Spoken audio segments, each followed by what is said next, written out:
Hey guys, surprise video here. Background footage is just me hitting dummies, so you can safely ignore it while I just yap. Recently, Blizzard announced their new rotation helper in the vein of Achille, alongside the one-button assistant coming in patch 11.1.7. This video is only tangentially related to this, but I'll just get it out there in case it comes across like I'm opposing it. I think both of these are great additions for game health, and there's not a bone in my body that really thinks it's going to be detrimental in the long run. I think a good amount of the backlash is massively underestimating how bad a 0.2 second GCD delay is for a lot of specs. And when you combine that with non-optimal priorities, you've got to do exactly what they imply it will. Give an easily accessible way to engage with the ever-evolving combat system for players who really can't be bothered reading a dissertation each patch. Anyway, the interview with Ian that accompanied the announcement felt like it was missing a key point to me, though it was briefly touched on, and that's spec complexity. This sparked a bit of a knee-jerk tweet from me, and that's the reason why I'm making this at all, because I think it's something that's been danced around for a good few years now, and I really wanted to clarify exactly what I wanted to say. Exactly what that was definitely not clear based on some of the replies and some of the other responses that were floating around at the time, so for better or worse, I want to elucidate exactly what it was I meant. I think over the course of the last 3 expansions, spec complexity has been growing exponentially, and based on my experience as a guide writer reading player sentiments, it's hit a breaking point. To make one thing explicitly clear, spec complexity is not the same as spec difficulty. Some of the hardest specs in the game's history have been deceptively simple, and high execution requirements are something I both enjoy and provide a unique sense of mastery to those who do play them. I'm very much trying to avoid targeting that moment-to-moment aspect of the game, which I think is very engaging right now. I'm more looking at the macro level of how a spec comes together when picking it up. I did see another tweet in opposition about wanting that complexity to stay and referencing certain feral mechanics from Cyber, like Pandemic as something that shouldn't be lost. I completely agree with it, and I think he's right.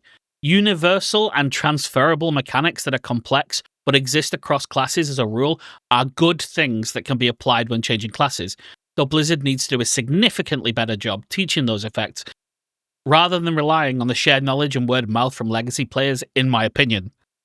Unique selling point mechanics like snapshotting as well is also a good form of complexity that links to execution. These aren't really what I'm getting at when I say things have got a bit too complicated. What I mean by complexity in WoW specifically are components of a spec that are difficult to parse at a glance and requires a lot of standing knowledge or extra research to actually understand how it works, how it translates to the spec, and how important each part of it is. A lot of specs are filled with 3, 4, or even more esoteric mechanics that are wholly unique to that spec, with elaborate rule sets and flowcharts that need to be understood to really execute them optimally. The only way to understand these is by painstaking personal research or seeking out external resources, and the game is completely bereft of any feedback on what you're doing wrong in a lot of cases. It feels like we've moved away from opt-in difficulty a bit too much. The standard for a spec usually involves some fairly complicated parts as a baseline, and you can opt into even more, but it's a lot less common to see classes with genuinely simple alternatives that have a coherent playstyle that's easily telegraphed. It's even rarer to see ones that are within a reasonable margin of top-performing options either. They do still exist though, and that probably needs to be a bit more common. On the one hand, I loved the Dragonflight talent trees because of their depth. I think they were a massive part of why I enjoyed that expansion so much, because I really enjoy the process of forming a build and having tools to play with. I can also acknowledge, though, that for the vast majority of the player base, they want to go to a website, copy a talent build, and just go. Spending the time understanding each individual talent, balancing out a rotation from that, and then distilling a build is either really boring or it has become so intimidating due to the sheer amount of synergistic tension, and aside from a few key swap pivot talents, most conversations I have give off the vibe that people have opted out and they're just waiting for a build to copy. To compound that, I also, after a little bit of teething, really like hero talents in the War Within, and I'm thoroughly enjoying the expansion probably because of them. This is probably because it's a similar vibe to the Elementalist/Storm split enhancement I had last expansion that I enjoyed so much. Where I think a problem sometimes rises is that a lot of them add at least one entirely separate island component to a spec that adds even more question marks as to how you're intended to pilot it when the starting point was a lot to grasp in the first place. Also, compared to the build split enhancement experienced in Dragonflight, there isn't always a simple and complex one for all specs. Sometimes you just get to pick between 2 complicated scoops of ice cream and they'll both just give you brain freeze. We also, in some spec cases, have the inverse. You have all of these talent options that say that they're going to do something, but then both of the 2 hero trees end up not really requiring you to change anything or have any impact on your rotation at all. So it was all just a giant bait and switch to make it look like they were really important in your overall decision making. But there's not really a great way to tell at a glance if the spec that you're looking at is one of those, or one of the ones where everything is built around those hero talents. This is never more obvious in the game than on patch days. Whenever hotfix notes or surgical tuning happens, you can go into any class Discord and witness a nuclear meltdown in real time, because parsing what changes mean, outside of the "we made you 3% better-ish" aura buffs, is a task in itself with the minutiae of synergy, talent impact, and damage breakdowns. When the most dedicated portion of your player base, those who are actively out there seeking community discussion and external resources regularly, are at a loss past in quick number adjustments, I think that kind of indicates the level of complexity some specs are sitting at right now. This expansion, I've definitely noticed a reduction of player confidence across the board. There's a lot more questions that sort of ask for that sort of validation. They want that last push to give the thing that they went for a try, because they don't know themselves whether or not it was the right pick. It's also become a bit more clear when speaking to other specs that when you really drill down and pick apart what's making a spec tick, sometimes all that complexity that a spec has on that talent tree is as wide as the ocean and as deep as a puddle. There's a whole lot of plates to spin, but there's not really any meat on the bones in terms of deep mastery and optimization, so why is it even there at all? When it exists in this form, it's a massive contributor to the trickle-down complexity that leads to social pressure in the game. If the best demonology player in the world is playing one specific talent build that contains a few 0.5% or so increases that massively increase the complexity, how is an average player going to clock that is something they can drop to make things easier? The way these builds proliferate is from those optimal players using the absolute best, but because navigating some of the talent trees has become so convoluted, people trend toward getting locked into builds that aren't suited to their playstyle without any way of knowing. I think the best designs throughout the history of the game, for me, are very clear what the end goal of the spec you're piloting is. I find that something that, through all the synergies and vague damage boost talents on the trees, it is something that still exists on a lot of specs. It's just that identifying what that is isn't nearly as easy as it should be or how it used to be. To me, this feels a bit like a symptom, and hear me out because they're going to sound the same at first, of the game being shifted from a question of how hard is this to execute and more towards how easy is it to fuck up. What I mean by that is some of the most complex sequences in the game always sound easy on paper when you understand it. You see it every day when you go into a class Discord on a spec you're struggling with and ask for help, and some genius chimes in with, "Duh man, WoW is so easy, and so is this spec. Just make sure to always be facing northeast while you press X, and if Mercury is in retrograde, aim for the right flank to trigger Y on the third enemy in a row, which will let you cast a perfect Z. Easy." I feel like the game has moved away from minor punishments in these key sequences, where it was a lot more like, "Not quite there, champ, but you get the idea, so have a gold star," and more toward an immediate death sentence for a single misstep that didn't even really feel that far off in the moment. It feels like these sequences are also being asked of players more frequently. In the past, it was every minute or two with your cooldowns, but these days it could be as low as every 20 seconds, and you might have messed that cycle up with a key press half a minute ago without realizing. Knowing which specific button in these combos is the do or die cast because of all the synergies that are going on and the setup built into each spec is what I think has become so overwhelming and caused the research requirement to balloon. It also means that players put the same weight on every one of those 20 opening key presses, rather than weighing as much of it as possible on the only two that really mattered at all. Ultimately, knowing which buff or proc you're looking for in the weeds isn't always intuitive, and you only need to be burned once by getting it wrong, and then you're worried about it on every other spec you take for a spin. To reiterate something I think is really important here in case it's being buried under some of the other stuff, I do think exploring synergies and talents is a really cool thing. There's something special about that aha moment when you find it in a talent tree and it's extremely satisfying, but not everything needs layers upon layers of these to find past the tipping point that we've reached. When you need to read through a laundry list of conditionals each time any ability receives a minor adjustment in an elaborate guide, and then wade through even more talents just in case something got missed, it probably turns people off some specs. There's probably a good reason why, despite them having some compounding synergy on certain spells, traditionally simple specs like Ret and BM continue to be popular to this day.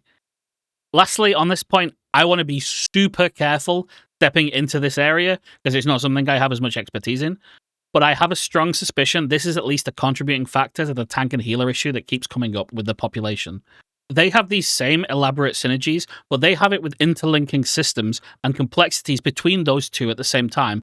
And sometimes it can be to an even more extreme degree while also having the group responsibilities of, well, keeping the party alive or routing and controlling a dungeon. I've heard on more than one occasion the sheer number of individual multipliers and spells like, say, Chain Heal lead to it becoming a massive headache to even know when you're in the clear to be pressing it. I'm sure there's a lot to say about this in particular, but I'm going to just defer to the tank and healer experts on this as to whether or not they even agree, because I'm not nearly as versed in this as I am with like the DPS situation. This definitely isn't a big call for a mop style pruning or anything. I just want to be aware of how close we are to bumping up against spec complexity and these requirements, blocking the way that you can design some encounters and content. In the same way that certain encounter designs and Mythic Plus philosophies around, say, like interrupts and control have been toned down to allow room for these things, I think the same can be said in the other direction when it comes to how classes are built right now. Sort of wrap up where this has come from. The mid-patch of an expansion is usually when I give a few specs an earnest try that I haven't played or raided with actively for a while, and this expansion I did the exact same thing. The way I learn is usually grabbing a popular talent build and teasing out what's important and playing around with things on a dummy, building weak auras to support it. That took a lot longer this time in the War Within than it ever has before, because it's almost like a game of misdirection on the tree, hiding the key mechanic under as much fluff as possible. That's coming from the point of view of someone who has played this game for almost 2 decades, and I have a lot of experience with convoluted mechanics, so I can't imagine what that's like for a new player to take in. This sort of dovetails into the last point I wanted to make that's a little more related to the announcement that came out. The base UI is very bad at training players what to care about in a world where complexity is this high.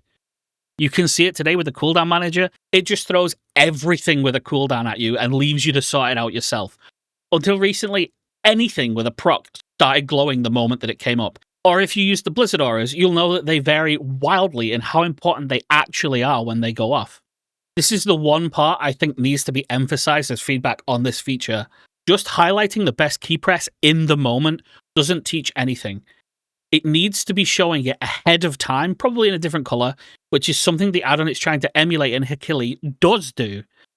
The first thing I do when I'm struggling to grasp a spec is break down the components I'm struggling with and build weak auras that basically act as training wheels to force me to remember it.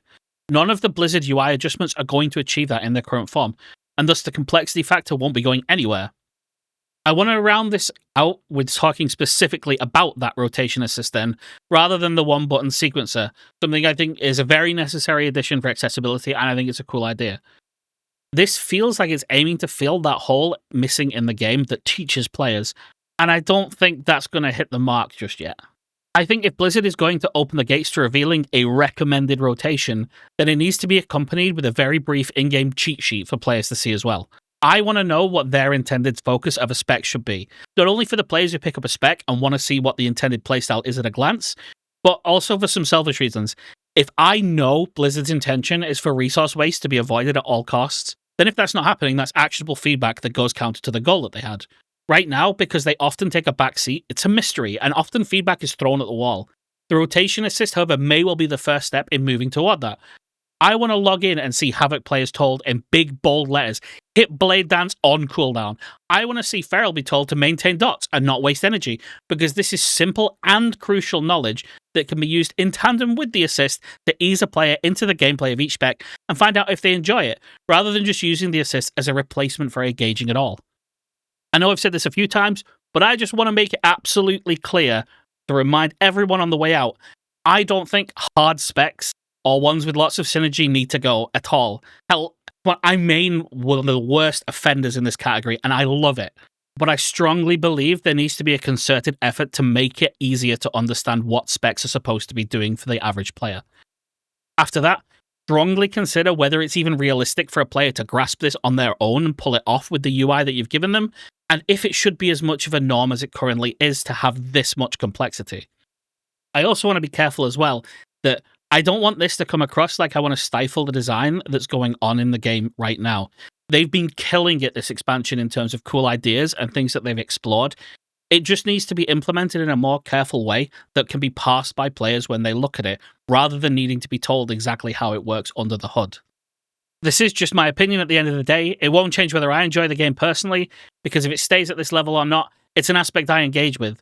I'm just giving the perspective of a guide writer who sees these kinds of concerns being raised constantly by the player base at wildly varying levels of content.